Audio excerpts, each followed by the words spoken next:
L'arrivée à l'école maternelle peut être compliquée à gérer pour certains enfants. Il faudra par exemple quelques minutes à Wassim pour qu'il trouve sa place parmi ses camarades de petite section.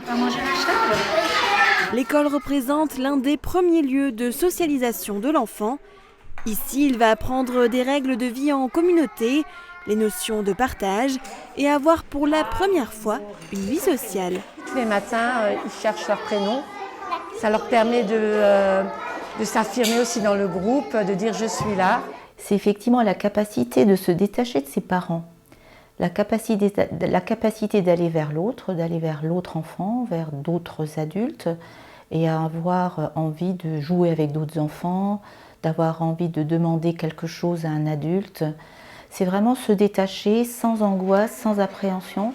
Et pour que cela se passe justement sans angoisse, les équipes pédagogiques sont présentes pour les aiguiller vers leur socialisation. Cela passe également par la découverte et la gestion des émotions. Elle est très en colère. Et comment on fait pour chasser sa colère? Comment on peut faire pour chasser sa colère? On peut respirer pour chasser sa colère. C'est vrai qu'à 3 ans, on n'arrive pas forcément à faire attention aux autres. Donc quand quelqu'un a mal, on le sensibilise justement aux émotions de l'autre enfant. Non, Alban, on prend pas de mal. Alban. Oui, j'ai entendu que tu voulais, mais alors où tu lui demandes, où tu attends qu'il a fini de jouer, mais tu ne peux pas prendre les mains. Ce qu'on essaie surtout, c'est que l'enfant ne réagisse pas forcément par les mains et qu'il utilise le langage avec son ami et qu'il essaye aussi de ressentir les mêmes émotions que les autres pour justement mieux le comprendre. Avant la maternelle, il y a aussi des premiers modes de garde qui permettent de débuter la socialisation en amont et d'effectuer la transition avec l'école en douceur. Exemple ici, dans une MAM, une maison d'assistante maternelle. Les enfants peuvent y être accueillis dès leurs 3 mois. Ils vont y rencontrer plusieurs adultes et des premiers camarades avec qui ils vont aussi devoir apprendre petit à petit à communiquer. Il n'a pas envie pour l'instant, d'accord? Oui, mais il n'a pas envie pour l'instant. Après. Ah, voilà. Comment on dit merci? C'est comme un jeu en fait pour eux. On le fait sous forme de jeu. Même s'ils ne vont pas le dire, en fait, si un enfant va avoir du mal à dire le merci, le s'il te plaît, nous-mêmes on va leur dire merci avec le prénom de l'enfant, de rien, nounou. Et en fait, ça rentre automatiquement. Un jour, il le dit, automatiquement. Pour les aiguiller, la journée est rythmée et organisée à chaque fois de la même manière. Cela permet aux petits d'acquérir des habitudes et à respecter les consignes. Vous voulez mettre les voitures ici? Super! Les Lego, regarde chez nous, Aline. Il y a l'accueil et puis il y aura des petits jeux libres.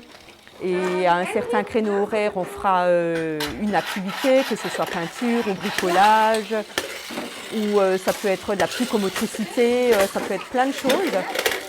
Et en fait, donc cette journée rythmée va permettre à l'enfant déjà d'avoir des repères au long de sa journée, ce qui après peut faciliter également les petits temps d'activité qu'ils auront à l'école maternelle. On va s'asseoir sur le tapis pour faire les comptines. On y va? Allez. Bah non. Elena, tu viens? Tu viens, les Lego, s'il te plaît? Pouvons les secouer afin de les sécher.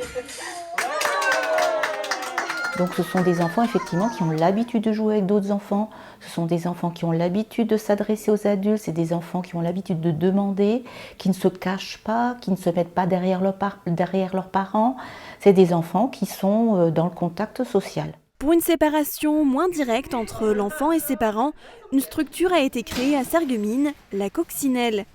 Ici, le parent reste constamment avec l'enfant. Des accompagnants qui sont des professionnels de la petite enfance sont présents pour les encadrer et aider les familles dans la socialisation. Est-ce que tu lui en donnes un? Est-ce que tu lui en donnes un? Allez, si tu lui en as pris un, il faut lui en remettre un aussi. Et ils apprennent aussi à rencontrer les autres enfants, des plus petits, des plus grands. Ils apprennent à interagir avec eux, parce que c'est vraiment un apprentissage. Les enfants, entre eux, c'est pas inné d'être gentils, de prêter, d'être gentils entre eux. Donc ici à la coccinelle, on résout les conflits vraiment avec la parole. Comment on fait alors? On met comme ça? On fait les piliers? Non, montre-moi comment tu veux faire. Et bien avant l'école, la crèche ou encore la première rencontre avec l'assistante maternelle, la socialisation se passe dès la naissance avec les proches. Ça commence avec la maman, ça commence avec le papa, les frères et sœurs. Et effectivement, ça commence également avec la famille élargie. Où effectivement, plus les enfants sont en contact avec d'autres enfants, et plus la socialisation va se faire sans encombre. Un processus long qui se poursuit jusqu'à l'adolescence. Il s'agit de la socialisation primaire. Et un processus qui ne s'arrête jamais vraiment. Tout au long de notre vie, nous serons confrontés à de nouvelles situations, de nouveaux environnements de travail, à la vie conjugale et familiale. Et il s'agit là de la socialisation secondaire.